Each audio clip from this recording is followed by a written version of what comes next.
Examine me, O God, and know my mind. Test me and discover my thoughts. Find out if there is any evil in me, and guide me in the everlasting way. Amen. Amen. Okay, so this is the standard sort of question. What spoke to you this week, positively or negatively? Or maybe there's something you'd like more insight and from the group, or even, hey, I'd never thought of this before, or this really resonated with me. So can I invite you, Mary, to share? Oh my gosh. I just have a burning in my heart right now. Ellen, before that video started, we were talking about how everyone on the call is wearing glasses. And then, like, lo and behold, that video starts and that man and his glasses, with his mustache. And I was just like cracking up. I was like, this is hilarious. Those videos, it's just like stepping back in time for me. So I had to share. They're just, yeah. And to be honest with you, I was listening to him, so I can share sort of my feedback from that. But I told Julia, I'm having a hard time like re-engaging with scripture. So that's my thing right now. I'm having a hard time just having come out of this, like trying to sort out and have like right belief and all that kind of stuff. So I really enjoyed coming and having this community. But there's just something in me that's just, like even listening to that passage, the one that he highlighted in Luke, about like denying self, and taking up your cross and following him faithfully. And it's like, oh yeah, that's a really hard scripture to read, especially by myself. Like it kind of triggers some of these things, like, like sort of these like visceral reactions of, am I denying myself enough? Or like beforehand, was I actually denying God, by being so denying of self and desires and all that kind of stuff. So right now, I think this study's been really good as a good like bridge for me to re-engage with scripture, not from this like, this is what this says and this is what this means, sort of approach to reading the Bible. So that's more about like where my heart is right now than what I gleaned from the study. But thank you for asking. Well, so I'm wondering if it's okay to engage what you shared. Will it be okay? Oh yeah. Yeah. And I don't speak this, and I think this is really a question for the group. So don't hear me saying like, oh, this is what all of that has to mean. But I do want to provide maybe a thought on like what that could mean that is a little different actually from the way at least I received that in my evangelical education. So one thought is, Sigmund Freud says that we have kind of three selves. We have our true self, which is our ego. It's who God made us to be, quite honestly. And we often find ourselves in between unrestrained desire of the id and then like suppression of the id, the superego. And usually what Freud said is we end up with like a false self. So I wonder, actually, I mean, I understand that Jesus was not a Freudian psychologist or psychotherapist, but I do wonder if there isn't an invitation to hear it's not the self God created us to be that we're meant to deny. It's the false self that we're being asked to lay down so that we can live into, the way God sees us. And the way I hear that in conjunction with the next bit, right?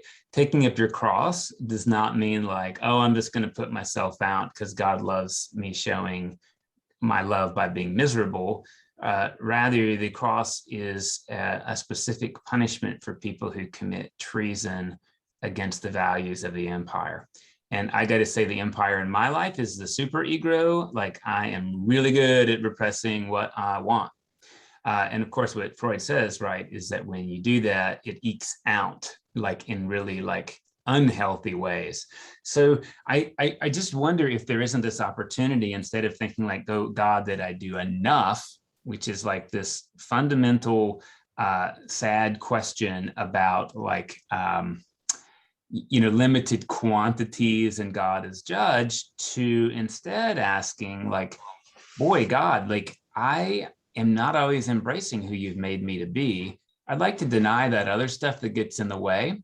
And that Mm. might mean like me committing treason against like who other people have told me I have to be. Yeah, that's helpful. Well, I just want to create it as a dialogue point. So please, if anybody else would like to weigh in, and it's okay if you say, wow, Mike, that's a real stretch.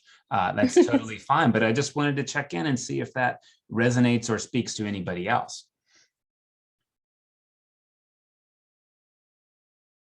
It does make me think though, because you were saying that it's like, okay, whoever, like when that was written, or if that was if they were writing down Jesus's words and thinking true about, like what you said, you're like, I'm not saying that Jesus is like, he thought about it like Freud, super ego, the id and all that kind of stuff.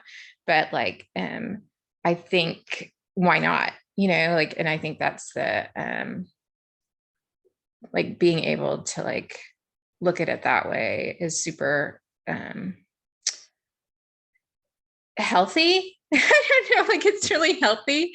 And because I think you're right. I think that there's constantly the me trying to create a self, a persona, and so like pushing into like, okay, why, for me, it was like that stepping into some sort of like firm certainties, and it's like, okay, well, that's really convenient for me to do that. And then to have like group identity and that kind of stuff, but to daily realize like that, well, and that goes with some of the other language too, about like our identity is in Christ, and that the true self is identified with Christ, not with the people, that we're trying to create our self image to fit into. So that is helpful, Mike. I appreciate that. I do want to say fundamentally for me, like one of the things I have to deny is that I need to do enough for God. Right. Because that theology of scarcity and like judgment seems really helpful to like commit treason against that. It is real, y'all. A good friend of mine who's still living in that, she is like hitting sort of like that midlife crisis, like her kids are coming out of the baby years and stuff. And I had a really long conversation with her, and she's just like, what's the point? She's like, she's having this crisis of faith and purpose, because I think she's been really busy, like raising little kids, just all the selves that we create, like the identities that we create, like, oh, I'm mom, this is what I do. And then having to go into a next season, and it's like having to she's just lost touch with herself, I guess is what I'm trying to say, like, who am I now? Like, I'm not like changing diapers anymore, like that kind of thing. I want to say fairly, if I can, that I also, there's times like when I find myself doing like church phrases and I think, I don't believe any of this stuff. Like, this is nonsense. I mean, I'm just going to tell you, recently, we watched The Prince of Egypt because my daughter's singing one of these songs in the like musical, There Can Be Miracles When You Believe, right? And then like when I was watching it, I was like, oh my God, like this is a terrible story. Like all of these people get this terrible collateral damage. And I was like, just to prove the point, Emery, we're watching Gods and Kings, the Ridley Scott version, which shows God is kind of petulant, to be honest. And I want to resist that read, but man, it's biblical. Like it comes right out of the text that God is like, I'm gonna punish Pharaoh, right? And you see all these cattle get sick and die, and that's like almost more disturbing to me than the people. But like we tell our kids this story, like, yay, Exodus, but it's like, why do we tell our kids this story? Like it's dread, like we're getting ready to do the nativity play and kindergartner is going to do that. And like, this is about an unwed mother who is pregnant. And like, why do we tell that story to kids? Like, that's just a tough story, like, and I'm not really sure that like, I want my daughter repeating that story, like, So there's just like a lot of tension. And I think like, I don't know if I'm acting out, and here I'm doing this on film, right? But like the ability to say like, I don't know if I'm okay with that story, is maybe taking up our cross. At the end of the day, like I understand there can be value in that story, right? But like to say that the story is like unilaterally something I must experience or that I'm supposed to directly do, I don't think that's real valuable, you know, like, and it's, you know, you think about the Mary story and again, like it's fundamentally based in misogyny. So I can say to girls like, look, this is going to happen. And sometimes you got to like sift through it, but to say you must do it, that's just like kind of how you like sanctify oppression, right? And so like having a conversation around like doubts and tough rubs feels really appropriate to me, and it means denying like a part of myself that church told me like I'm not allowed to have. I don't know if that makes sense.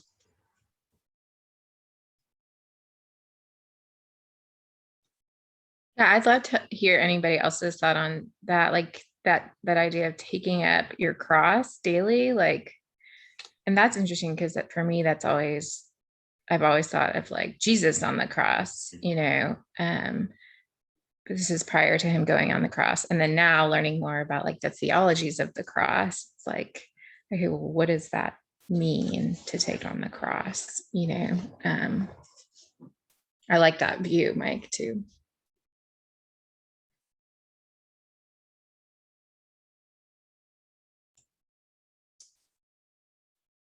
Ellen and then John. I agree with the idea of taking up your cross is being misinterpreted, because for me, oftentimes it was other people's expectations of me that I took on as my own, and they weren't valid or real for me. So I don't see that as taking up your cross. I think what resonates with me is that we will have suffering, as Jesus did, but it's what we do through the suffering that's how we're taking up our cross. And for me, it's always that effort of trying to learn differently, which also reflects back for me to one of the things that the speaker said about the divine warrior, and that the war is now in your heart. It's not a battle like we used to think of. I really liked that term because I feel that constant tension between and trying to understand what I'm called to do rather than trying to do what other people expect of me. That may be totally crazy, but that's kind of where I see it. Thanks, Ellen. John? I'm going to pass for a minute. Okay.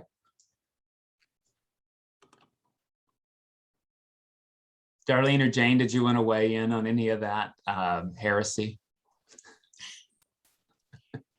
Sure, I will. I don't see it as heresy.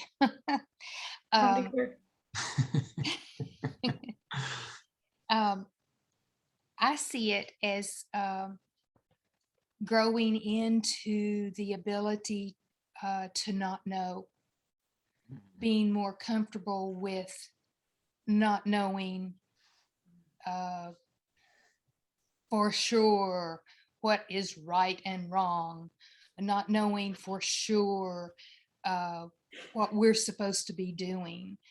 And it kind of ties in with something in the reading that made me think when he asked, who are the poor in spirit? Mm-hmm. My view of the poor in spirit has always been in that next paragraph, those whose spirits are impoverished, dispirited, depressed. But he mentions some people. No, wait a minute. Who are the poor in spirit? They are the open, the receptive, the humble. Mhm. Some people have closed minds, add smugness or self-righteousness, and you have people the gospel cannot penetrate. The other beatitudes are possible only if we are first receptive and humble. I've never thought of myself as being poor in spirit in those ways, Mhm. but it makes sense to me now. I've always felt when I've experienced depression or fear, then I could think of myself as being poor in spirit, but not in a derogatory way. In a more it makes me more receptive. Some of my closest encounters with the spirit have been in periods of dark night of the soul, Mhm. when just totally vulnerable Yeah. and having nowhere else to go emotionally. Mhm. And in those moments being able to feel the spirit and feel held. So I'm not, I may be really off track here, but I really feel like growing into an awareness of I don't know it all, and I will never know it all. Yeah. And learning how to be okay with that, and trusting that God's okay with me not knowing. God's okay with me being poor in spirit. I don't have to work to be there. I think I'm there right now in terms of God's love for me. Thank you. Okay. Thank you. Grateful. Thanks, Mary, for starting us out. Can I follow up on just what she said really quick?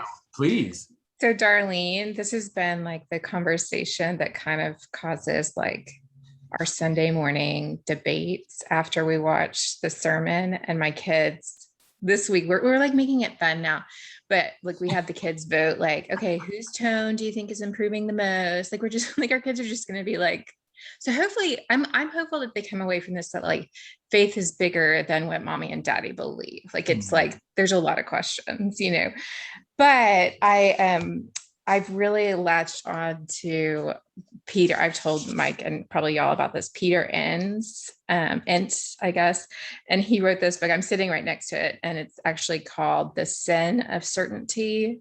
And he goes through, yeah, I know. I'm like, it's like right here in my little book. But I listened to a podcast yesterday, the day before, from him, and it was based on his own personal experience of coming from that, you know, Protestant, like you've like they've made a business of knowing, you know, you have all these apologetic books, you know, business of knowing for certainty. And that's what faith is about. And so I thought in the podcast, he did a really good job explaining like how he came to a point where he was like, yeah, that's not working. You know what I mean? Like, but that really like so much of our like Christian, like if we look at like because I mean, I have people I know who still seek to have a relationship and like have this faith, you know, but I think he does a good job too of putting words to what that is, like how we've created this cottage industry of knowing to equal faith, you know? And so I'd recommend The Sin of Certainty and Peter Enns, because he's come out. I mean, he worked for Westminster Theological Seminary, and I think he was kind of like pushed out the door because he had this, and he'll say this, he's like, you know, he was watching a Disney movie, and it was something in a Disney movie that like triggered his like, I think faith is bigger than, it was like you, Mike. He was like, I say all these things, but at the end of the day, like, do I really believe them? You know, like where, like he'd forgotten himself. He had gotten so caught up in like the scholarship and like the circle and the tradition that he'd forgotten, like, what do I really believe? Like, where is the true self? Anyway, but he recommended an Episcopal, I'm going to get her name. She has 3 names, like Barbara Brown Taylor. Barbara Brown Taylor and the book about like something in the dark. I can't remember what it's called, but it made me think about what you're saying, Darlene, about like being in that dark, and that like growth takes place in the dark. And he had a great quote from that. And I'm sure you know it, Mike, but just like thinking about like all the growth takes place in the dark. It all starts in the dark. Like the baby in the womb, Jesus was in the womb in the dark, and like resurrection started in the dark tomb, like, and we always think of it as like bright and light or whatever, but like this idea of growth starting. So like when you find your place, find yourself in that darkness, like having hope, because it's like, okay, growth starts here, I don't know. But that just made me think of all that, Darlene. I appreciate hearing other voices who are saying this, because that's not the majority of my circle right now. And so it's really encouraging just to hear you. So thank you for sharing.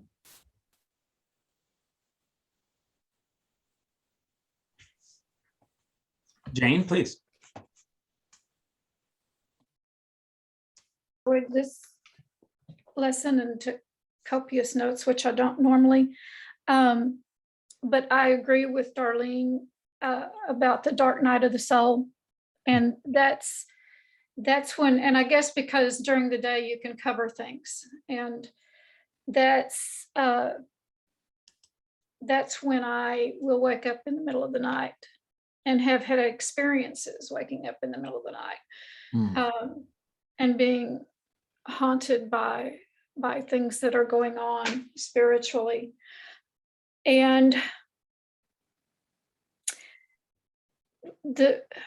I, like Darlene, did not think about being one of the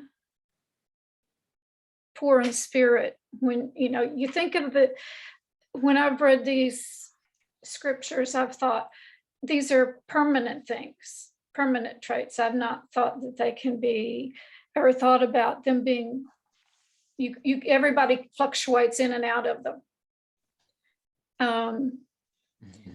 I did have, and I really got a lot out of this, but I did have one question, which may be kind of, for you, Mike, which may be kind of stupid.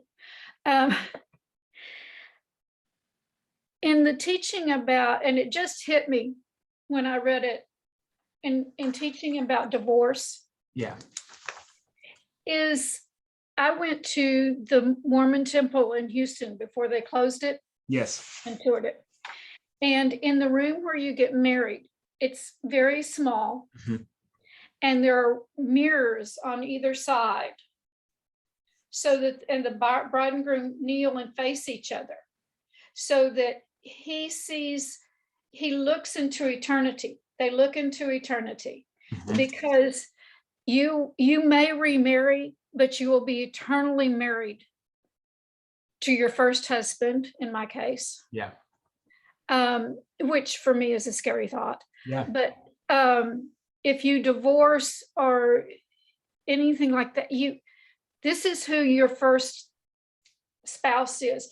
Is that where the Mormons get, where they say, he goes on to say, and if you divorce her, you have cast her out as a slut if she has sex with somebody else, mm-hmm. to paraphrase. But is that kind of where they get that this first person is the eternal person no matter what? I don't know exactly about where the Mormons get that from. I will tell you, I heard a lecture from a New Testament scholar who talked about how there's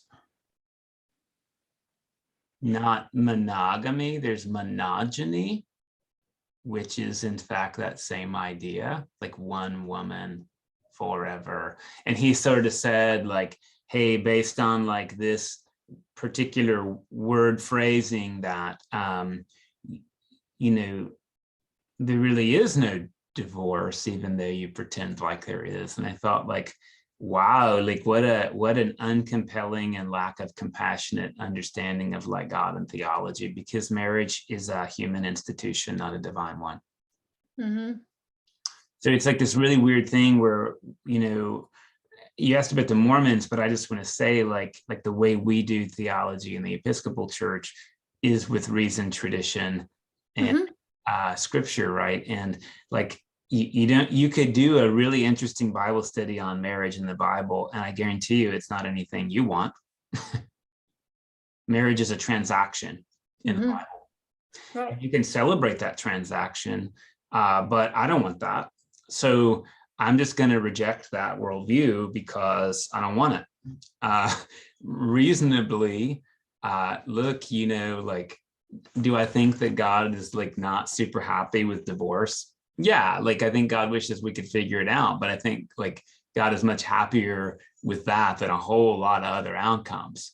And when I say happy, I didn't think God's like, oh, you know, like, I can't believe so-and-so got divorced, I'm going to smite them. I just mean like, I think probably it pains God's heart when like stuff didn't work out. Yeah, I think it hurts God that it didn't work out. Yeah.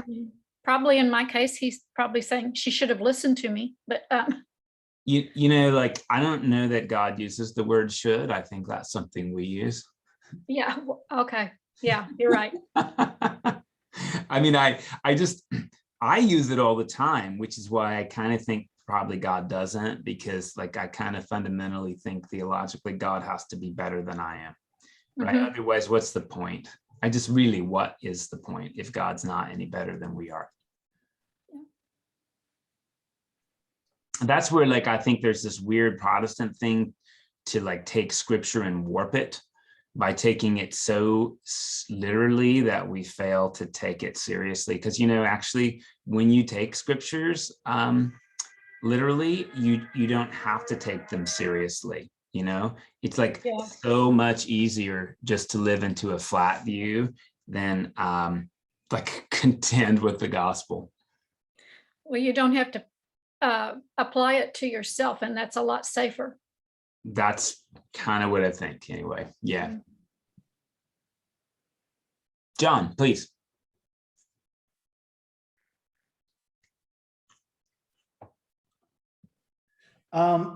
So you just mentioned something that I wonder about. It seems like an awful lot of we'll call it teaching is strictly transactional. And by that I mean, you know, for instance, forgive and you will be forgiven. Give and it will be given to you. Well, it seems to me if you don't forgive first, then you won't be forgiven. And if you don't give first, you won't get back. So where, if you will, is the true compassion in that? So I think it's a great question. And I guess the question is like, is that a prescription or a description? Is that like Jesus saying, hey, God won't forgive you? Or is that Jesus describing quite honestly that if we refuse to embrace forgiveness, we'll never like embrace forgiveness? So like, unless you choose to give it, how can you possibly receive it from other human beings and from yourself? We could make it about God, but again, like, I'm just not really sure God needs me to do anything. And if I'm doing transactions, then there's no gifting and there's no grace. So by giving, you open your heart up, which opens the door to feel forgiveness. Because if you can't give first, then you're not going to understand forgiveness. Don't you think that's true? I mean, I just keep coming back to this like probably weak theological point of you can't give what you don't have. So like, how can I forgive somebody if I'm unable to receive forgiveness? So unless I give it, I won't get it. And unless I get it, I won't give it. I mean, you know, like it, like they seem to work. I hear what you're saying, I guess, but this this gets a little weird because I have been thinking in the last few years about gifts and they being one directional.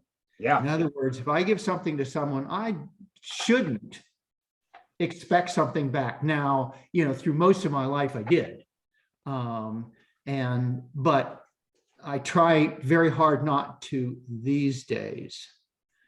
And I was going somewhere with this and I've forgotten now. No. I mean, this is something like I've been talking about because I'm used to giving and to making investments instead of gifts, right? Like I'm used to like expectation of gratitude or like, hey, I scratched your back. Like, when's mine going to be scratched? But investments aren't wrong. They're just not gifts. So I think the question is, like, there's this core verse that you see at football games. For God so loved the world that God gave God's only son.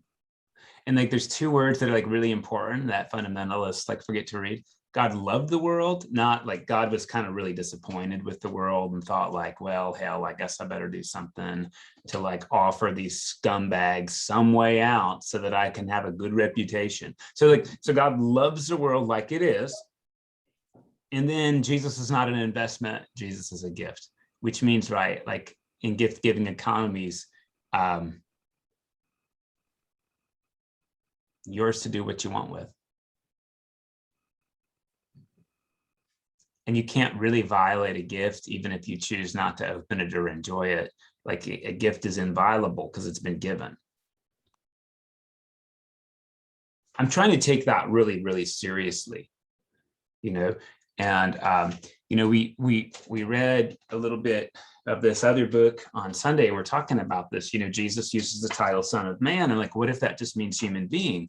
And in John, the Gospel of John, Jesus tells the disciples, if you forgive people their sins, they're forgiven, and if you don't, they're not. But I didn't think he means that on behalf of God. Like, I think like that's how it works.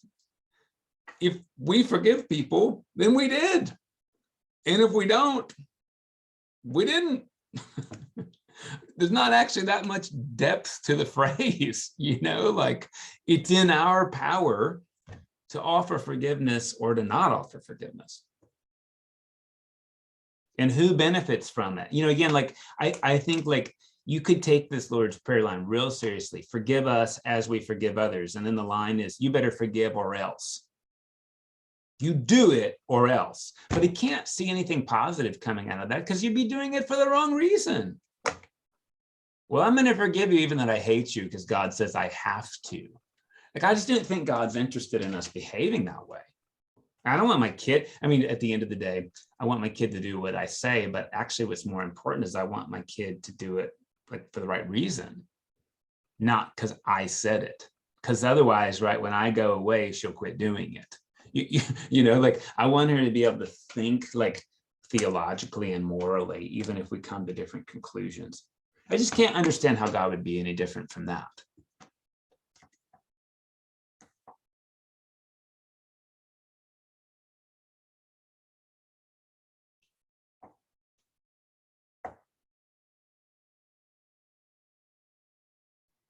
Hey, Julia had a question. I'll be Julia. Julia always does her reading. Yeah. And I think that question that you had about divorce, that was one of her questions. But she was also asking, what's the significance of 7 demons coming out of Mary Magdalene? Yeah. She was just wondering about that. There is. Yeah. 7 is like a Jewish number that means a lot. So like you could take it literally. And then again, remember, demon is like a made up word. There's no such word as demon. We made that up. King James made that up. Demon means unclean spirit. So look, I just want to be really, really fair at the risk of diminishing somebody's humanity, right? Like if you were abused as a child, you've got unclean spirits in you. You didn't earn them. You didn't deserve them. There's actually nothing wrong with you. It's just that you're going to struggle to integrate into society that is based like in a linear cognitive model because you're never going to have that. So like, if you can hear me saying all of those things without diminishing the humanity of the person who is abused as a child, then I think we've got a bit better biblical understanding of what an unclean spirit is. An alcoholic has an unclean spirit, and like there's physiological research that the chemistry of their brain is like perpetually altered. And boy, when you can't like change the chemistry of your brain back, that's an unclean spirit. And it's not always earned. Nobody deserves that. So what happened to Mary Magdalene? Well, we don't really have any idea. Could be she was raped. Could be she was a beggar. I mean, we don't know. We can make that up. But there was stuff about her that, you know, like normal cultural folks thought this is not normal. And she may have felt like that herself. I mean, I can tell you I've got my own issues, and I can be aware that I've got my own issues, and I can't change them at their epistem. Like I can change how I cope with them. And it's sort of like, God, I wish I believed in exorcism. I wish somebody could come and drive this out of me. I just don't actually believe it works like that. Maybe I don't have enough faith, but I don't think it works like that. Otherwise, like, why do we need 12-step programs? We just need a 1-step program. Go see an exorcist. But that doesn't work by definition. Like when an alcoholic says, I'm not an alcoholic anymore, like relapse is the next thing that happens, according to the 12 steps. Right? I mean, so like this is a problem stuff, right? So to think about these unclean spirits driven out of her, and we also got this story about Legion, like, what's your name, Legion, for we're many, and can we go into the pigs? And it's really interesting to hear, like, biblically, unclean spirits don't fly around in the air. Like they're not just like plotting and colluding. They're always embodied. The things that come out of like the demoniac, they have to go somewhere. They can't float in the air. So like, we'll take the pigs, please. And, you know, like I think about this because I deal with this sometimes, like in myself and with other people. Like anxiety is the gift that keeps on giving. It's this really curious thing that when you share your anxiety with other people, you all have more. Sharing your anxiety will not lessen your anxiety. It will increase it for you and for everybody who has decided to pick it up.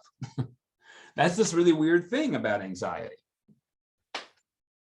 The more you give, the more you have to give. It doesn't mean you just shouldn't have it. That doesn't work really well, but like how we cope with it is like really, really, really important. And again, like you look at this Gerasene demoniac, right? He like runs around naked. Well, there must be something wrong with him. But I can tell you, like, my daughter's natural state was to run around naked, and there wasn't anything wrong with that. Now, we did sort of say like underwear all the time. That's real good, right? And be mindful of like who's around, because that's like your private, intimate stuff, right? We probably all told our kids stuff like that. But to say like there's something wrong with you being naked, that's not even a clean spirit. Like there's something really unclean with teaching children there's something wrong with their bodies. Context matters. I'm not like a super spiritual person, but I can tell you I meet people and something in my gut says there's something not right.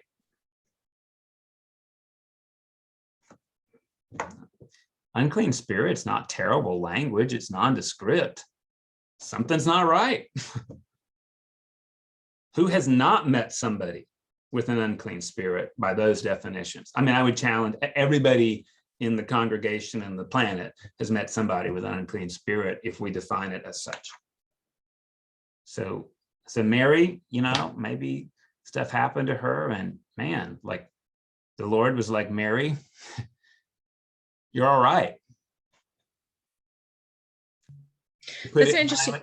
Maya Angelou made this phrase, you may not control all the events that happen to you, but you can decide not to be reduced by them. Maybe that's a personal way we exercise unclean spirits.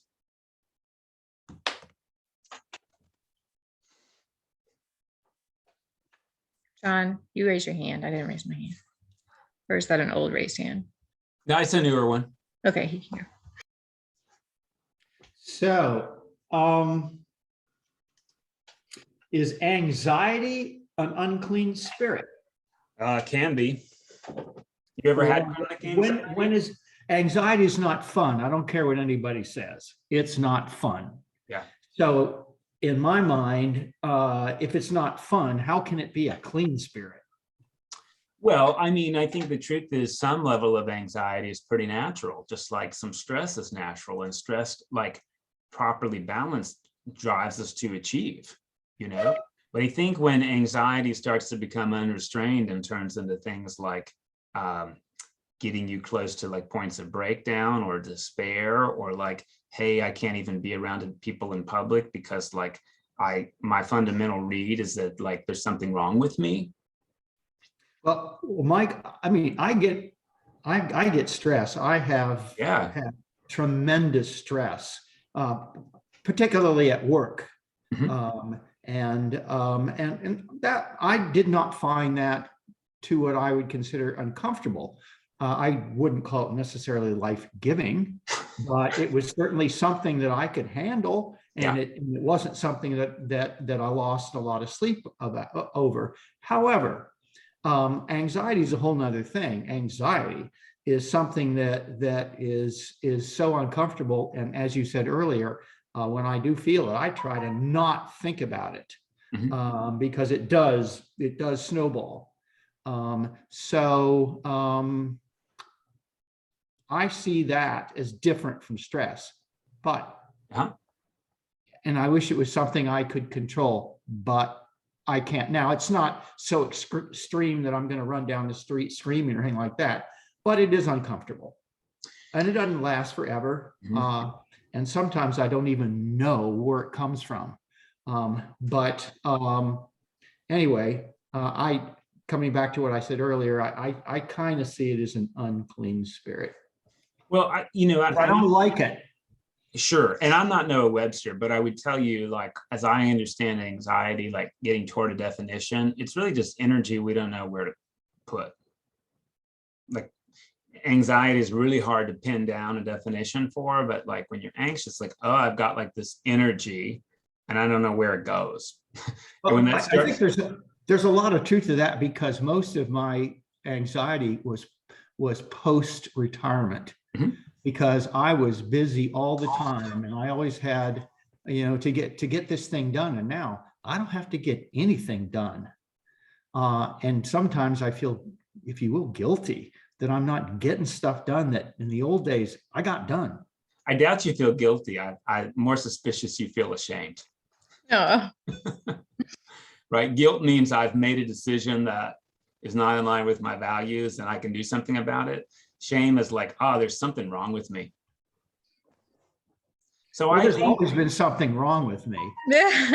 Well, we've talked about that, right? So like that's an unclean spirit that I'm pretty sure the Lord would be grateful to exorcise. Yeah, but so far, the Lord has not done that. And as much as I wish he would, it still hasn't happened.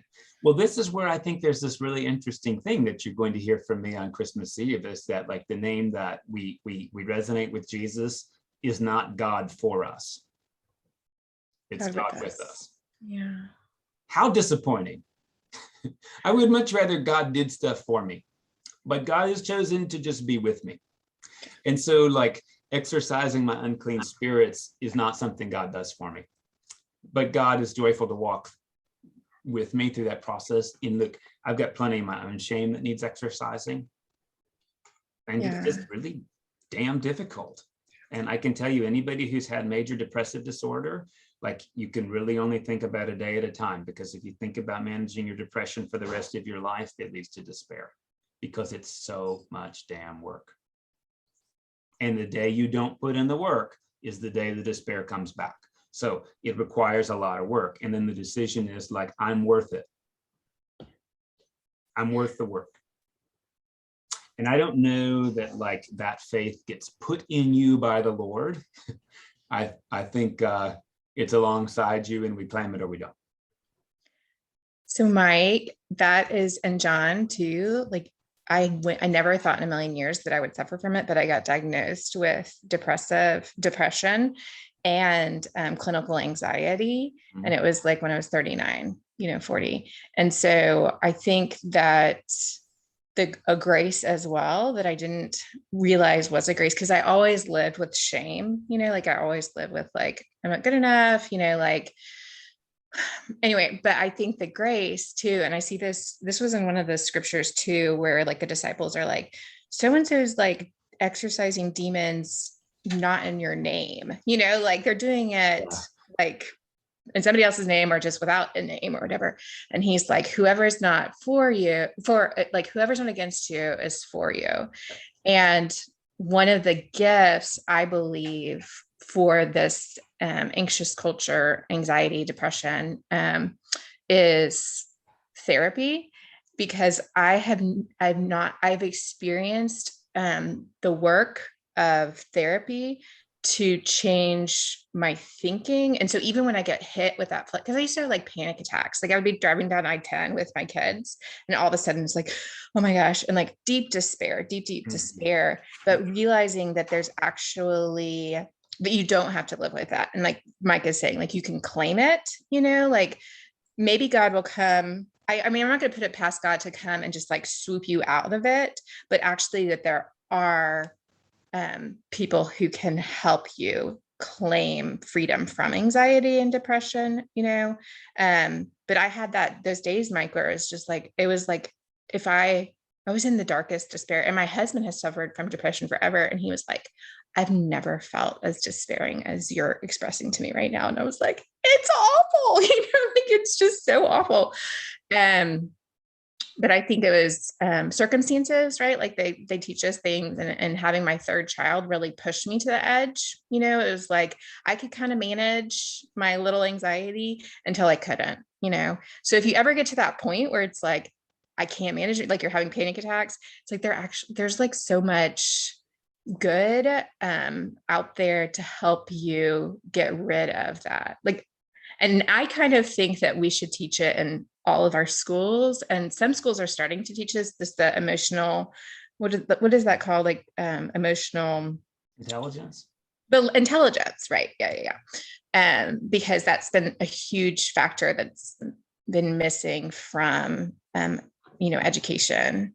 So I think it's EQ, but I do want to say, like, Darlene, by all means, correct me. I just didn't think God delivers us from despair, because if that happened, you wouldn't even be yourself anymore. You have to work on it, probably. If you get delivered from stuff, you're not you anymore. And like, this is cognitive dissonance from us, but God happens to like us like we are. So like, I meet people who are like, hey, my spouse died and it hurts. It's like supposed to. If it doesn't hurt, right, it means that you got something not going great. Like, let's be real about that. So you can say like, I don't want to feel pain anymore. Fine, then don't love anybody. But I don't think those terms, like, I don't think anybody would really agree to those terms in the long term, right? And I think you can say like, well, I'm going to take this medicine and it's going to fix me. Well, there's nothing wrong with you. So like, I guess it's like this really tough thing to be able to say like, I feel so wrong and there's nothing wrong with me. And yes, I would like to enjoy myself more than I do, but myself isn't wrong. Darling, I could be nuts, but I just, like, when you think about unclean spirits and stuff, like, I mean, I guess we could think about Jesus like snapping his fingers and waving his wizarding wand around. I've just never seen that happen. So cool if it worked like that for him. But I wonder if instead what Jesus does is he takes communities who look at people as like less than human and he puts them together. He sort of says like, hey, you think this person, there's something wrong with them, so I'll take all that wrong away. You're forgiven. Good. Now y'all get along. What about like medical miracles, like that kind of stuff? I mean, I don't know about that, like, I don't know, like, that's cool. They're not predictable. And I think if you go around saying like God will like fix your cholesterol problem if you have enough faith, I just call that a theology of oppression.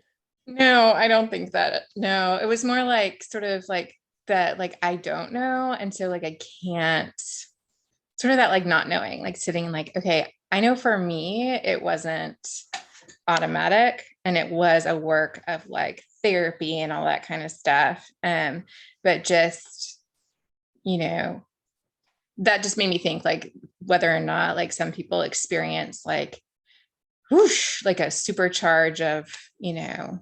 Some people seem to, you know, but I Right. think like it takes something to sustain that, you know, Yeah. and beyond that, like I appreciate what you're saying about therapy, but therapy is not magic for me. It doesn't work for me, and neither do pharmaceuticals. So like, I think like another thing that we can impress people with is we say like, look, you just need to get on medication.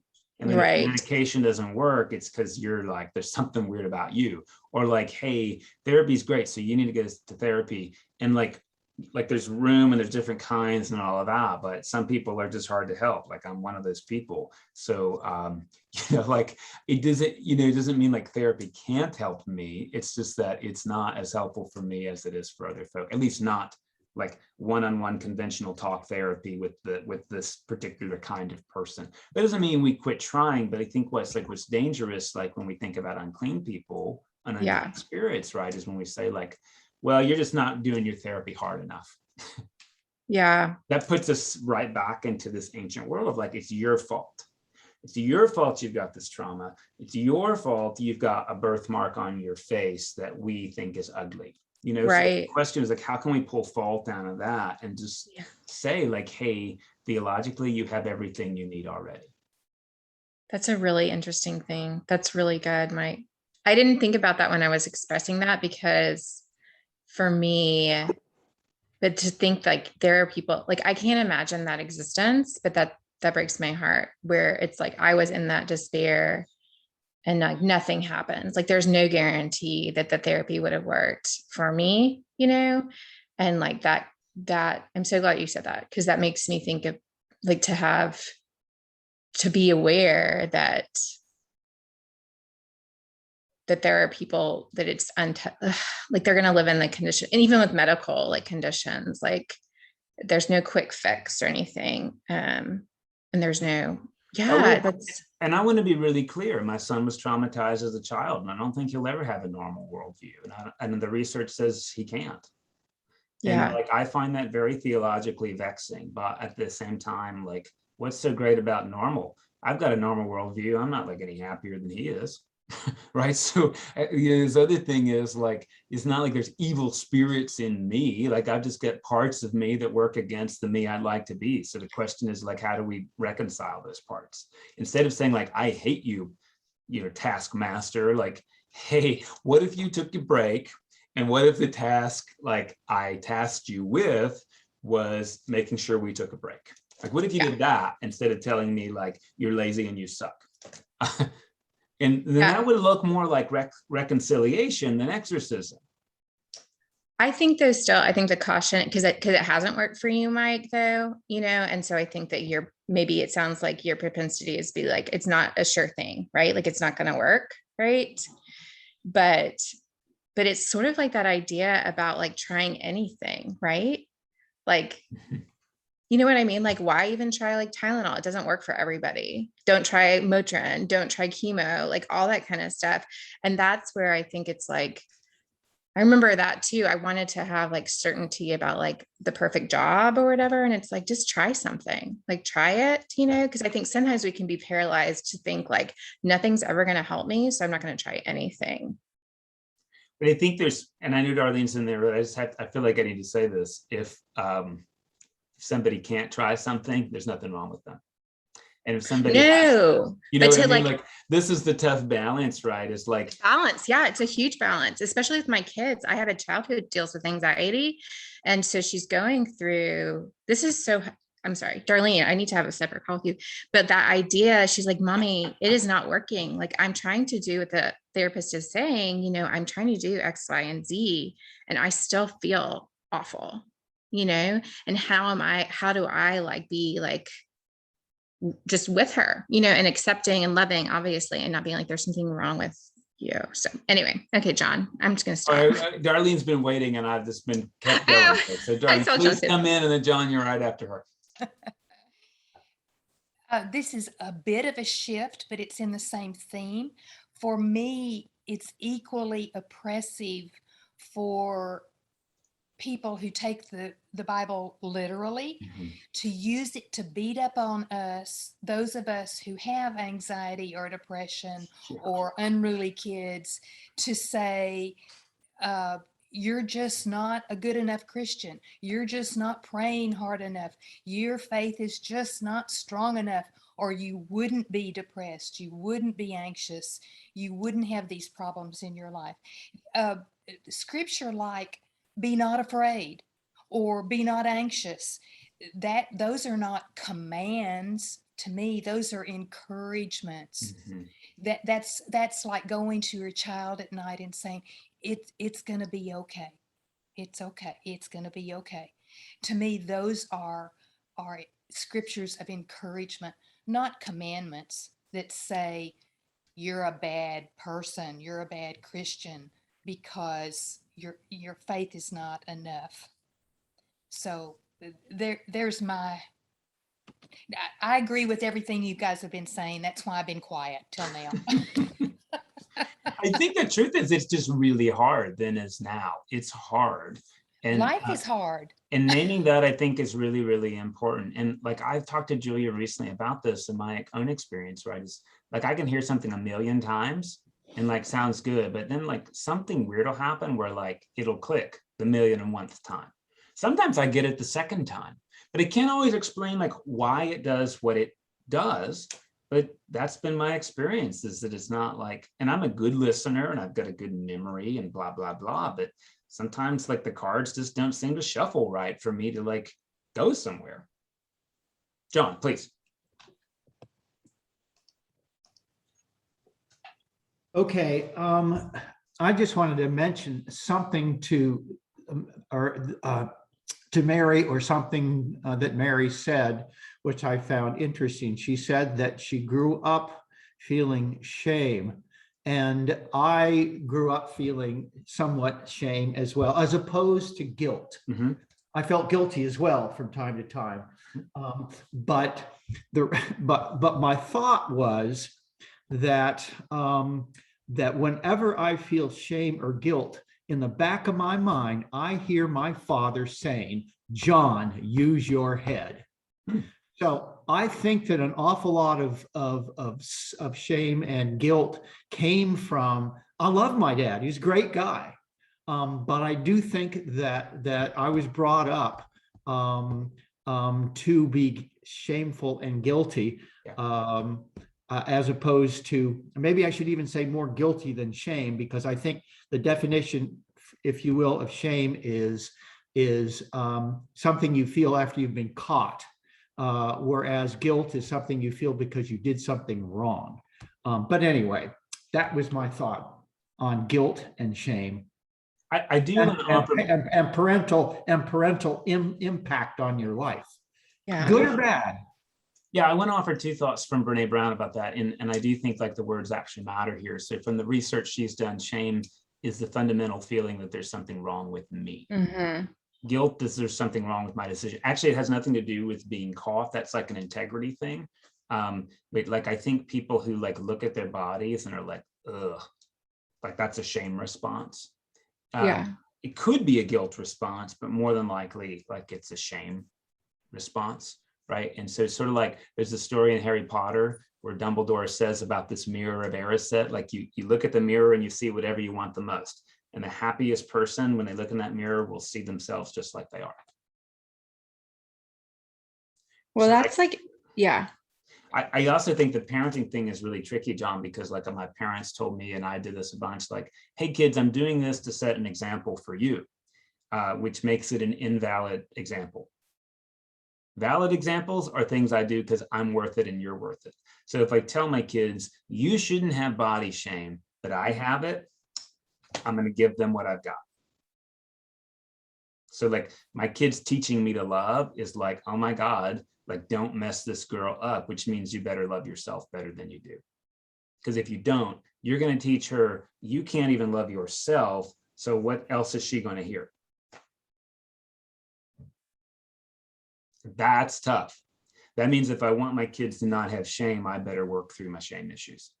Otherwise, I'm going to give them what I got.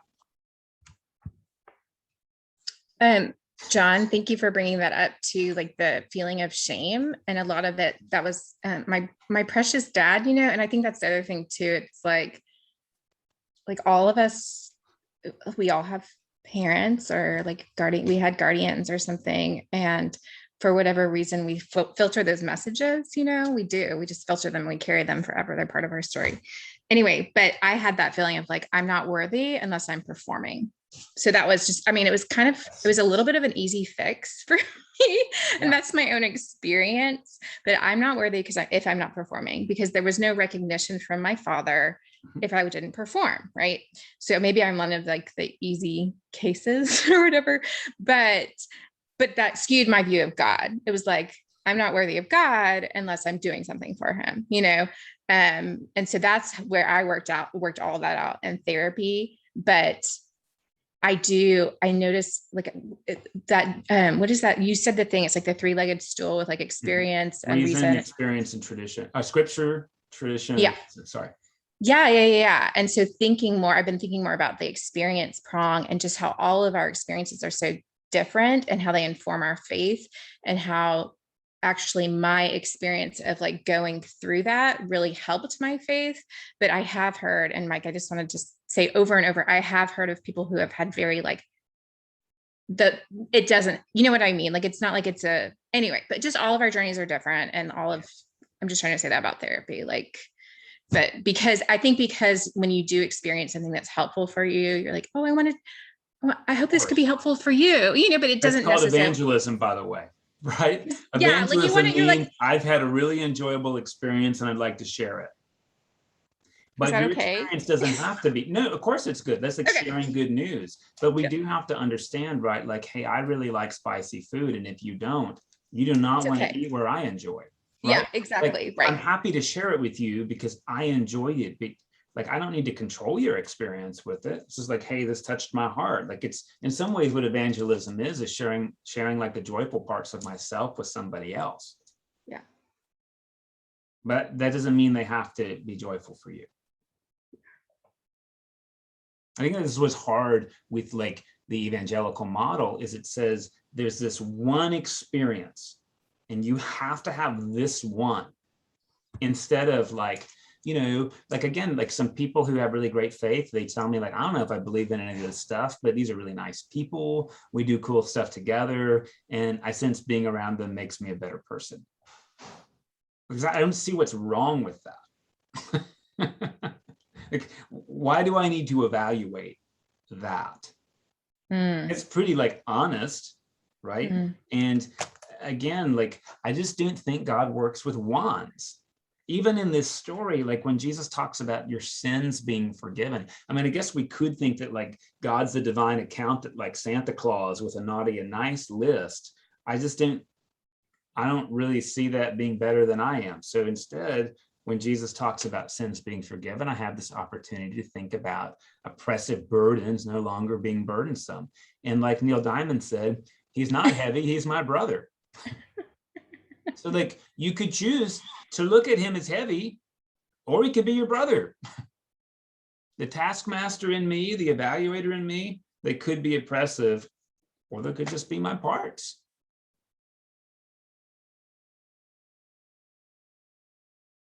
I love this story about the Buddha. One day Buddha was at one of those monasteries, and Mara, the demon of illusion, shows up and wants to meet with the Buddha. And the monks are very nervous. Like, what do we do? This is like the Satan figure in Buddhism. Like, what do we do? And Buddha's like, well, like, uninvited, but a guest. So like, bring him in. So Buddha has a really delightful tea party with Mara, the demon of illusion, during which time Mara says, I'm really thinking about giving this work up. And Buddha's like, hey, thanks for your time. Now here's the door. And so like, there's this Buddhist story that sometimes thoughts come in us that are uninvited guests. We show them hospitality and then we show them the door. And we could say like, I hate you, get out. And then we've made an adversary out of ourselves instead of like, what are you trying to tell me? I'm going to disagree that that's important right now, but thanks for showing up. Talk to you next time. Therapy Can you make that works. work for my child? I She's think like, it I works. don't like, she think doesn't it- like it. I think She's it works. It works for a lot of people. And I think the hard thing is when we start like hating our own thoughts, then we're hating ourselves. And the truth is, like, I can't control what comes to my mind, but he sure Yeah. can control how I handle what comes to my mind. I can So say you like, what, I don't even know what that's about. Maybe I'm just half asleep. On to the next thing, you know, or I could say there must be something from my childhood that I have unresolved. I'm not really sure that's even helpful, you know, and I'm not going to pretend therapy doesn't help me, but I have to do self-therapy. You know, like sitting in a room with somebody and talking it out is not going to do it for me, because I've tried that. I mean, maybe I'll find a person later that I'll work with, but so far it hadn't been great. So anyway, I want to make sure you hear, like, I'm not bashing therapy. I just mean like we all respond to it differently and we need to make room for that. Well, Amber, Mike, this sorry. is your therapy. Bible study is your therapy. You're Actually, talking it preaching out. is, yeah, preaching is, because since I don't practice the thing, I show up and I'm the most present of like anywhere I go during the week. Yeah. So you have that time. Yeah. Like, yeah, it's almost like we have to figure out, like, where do we find that time to find ourselves, you To know, be like present. Yeah, to be present. Mhm. And sometimes that just looks a lot of different ways for a lot of different people. Yeah. And it's the community's gift to me. Yeah. Amber, you had your hand up. I did. I've just been listening, but I wanted to offer something, and maybe you can tell me if you think this is off base, Mike, or anybody else. But just in terms of what you were talking about, like guilt versus shame, and really, I think they're connected ideas, and that guilt is something you experience in relationship with other people for your actions, and shame is something that you experience in relationship with yourself. Mhm. So, and the thing that kind of connects them as ideas is that guilt is something you experience in relationship with other people that causes you to feel disconnected from them. And shame is something you experience with yourself that causes you to feel disconnected from yourself. And so when we feel guilty in our relationship with God because we feel like we didn't do enough, or, you know, whatever, we weren't right, I feel like often that's fueled by a sense of shame that we're either disconnected with ourselves, so we have nothing to offer, or we feel like who we are as a person isn't worthy of offering something to God. And so, but, you know, love and God, I feel like most holy texts would say that your worth and value, I hope they would say this anyway, is inherent. It's unchanging, which means that the only thing that changes from day to day is your perception of your worth, not the worth itself. So whenever we're talking about, you know, guilt, experiencing guilt and shame, you know, you're always connected to your, I think anyway, this is just for me, you're always connected to yourself. You're always connected to God. And when you feel guilt and shame, that's just your perception of the connection in the moment, which kind of leads back to the fact that you are not your thoughts and feelings, because those are fluid and changing all the time. What you are is inherent, valuable, unchanging, you know? So anyway, it's kind of like, I feel like guilt and shame honestly can control so much of our behavior and thoughts throughout our lives.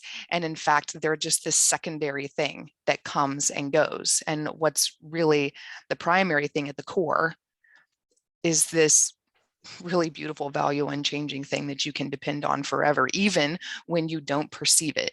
That doesn't mean it's not there. That doesn't mean it's not beautiful and valuable. So anyway. Yeah, I think, I mean, that's to me sounds like a Rilke poem. Faith and hope are always in us. We're not always in faith and hope. Yes. Yes. And it's deep enough and pretty enough that it must be true with a capital.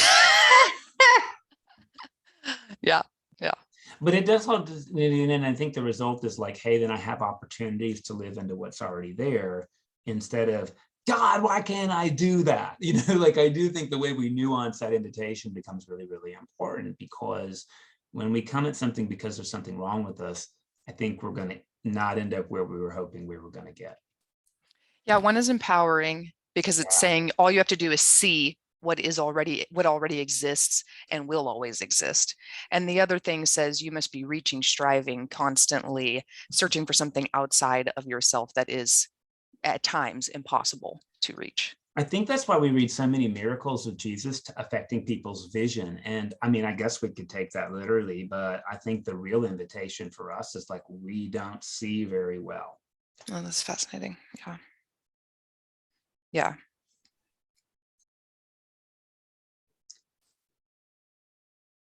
Okay, one last thought.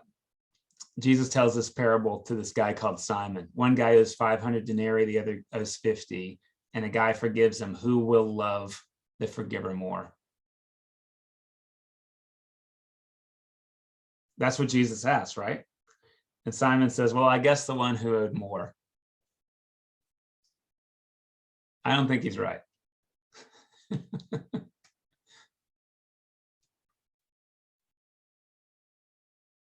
That's all I want to say. I'm happy to discuss that with you or not, but I think actually Simon fails the test.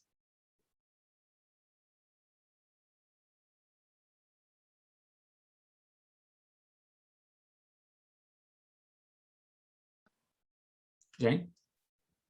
When I reflected on that, I thought it depends. Mm.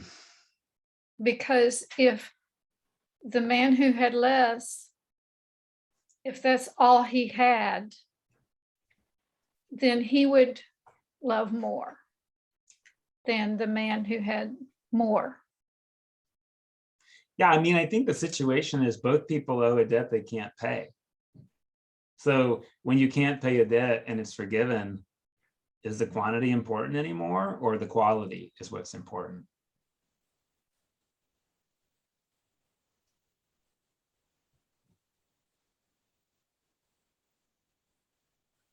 I can tell you as a young evangelical, we brought in like these people who had these powerful testimonies. They were sniffing coke and they were sleeping with 3 or 4 women every day and riding motorcycles and maybe even dancing. And then they met the Lord and they gave all that up.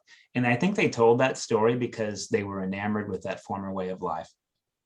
And we were too. We felt like we were missing out. But there's no power in death. I'm not intrigued by cocaine. I'm just not.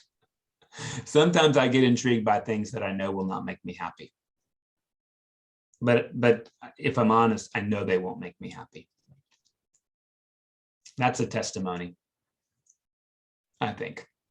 Instead of to flirt with what if I had more money, or what if I had more drug use? I know those things are not going to make joy in my life. I know that. So why do I need to hear about somebody who had less joy than I already do?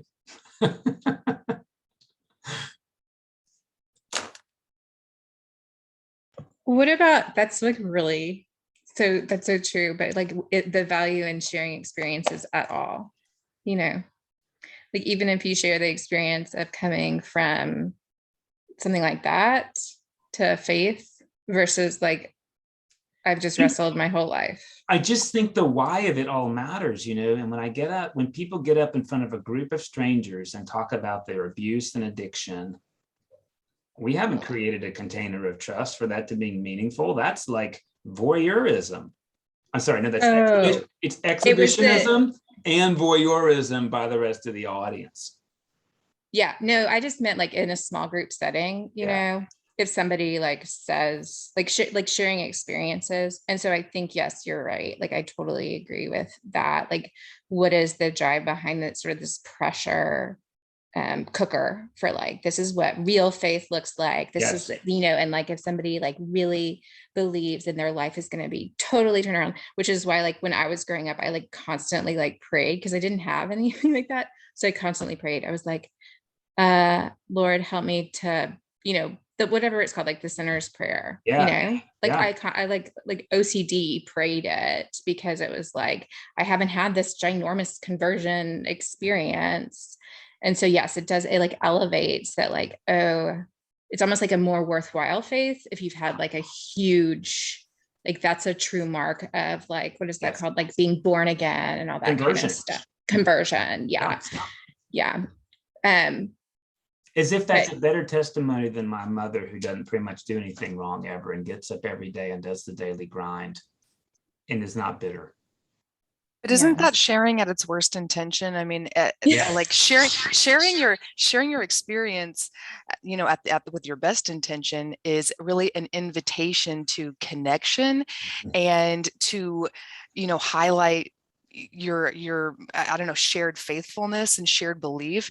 And sharing your tragic events at its worst intent is, for one thing, maybe like a form of narcissism for the person sharing because they just want a lot of attention. And for other people, it's an invitation to feel guilty because look at all that I've been through. Yeah. And this is how faithful I am. I'm willing to get up here and share my sordid details. But all you did was, XYZ, and you can't even tithe regularly. So there's a lot of evil, if you could call it that can be in that type of evangelism, which can be beautiful and can be super gross. So I love the new Brene Brown definition of narcissism. This is in her book, Atlas of the Heart. Narcissism is the shame-based fear of being normal. What do you think about that? Because when I hear that, I'm like, damn, maybe that's me. So it's an interesting thing to think about. And when you think about testimonies, right? Narcissistic testimonies are shame-based fears about being normal. Mike, this is rhetorical. How do you define normal? Yeah, well, this is like a great thing my dad said. He would sometimes had a couple of good phrases, right? The minute you think you're different from everybody else is the minute you're just like everybody else. I like that definition of normal. Okay, one truly closing thought, because I got to respect your time, even though I really am enjoying this as I always do. Blessed are the poor. Just one other frame to give you is, hey, if the cup's already full, you can't put anything else in it, right? And so poverty might not be economic, although sometimes it could be, right? But I think the truth is, if you're already full, you don't have room for anybody else. So like one thing I love about the Kabbalah, that's the Jewish mystical tradition that only men can do, sorry, Madonna, is this idea that when God made the world, like a pregnant woman, God made room inside of God for the world to exist. And God not only set that room apart, but chose to nourish it as a woman nourishes a child inside of her, right?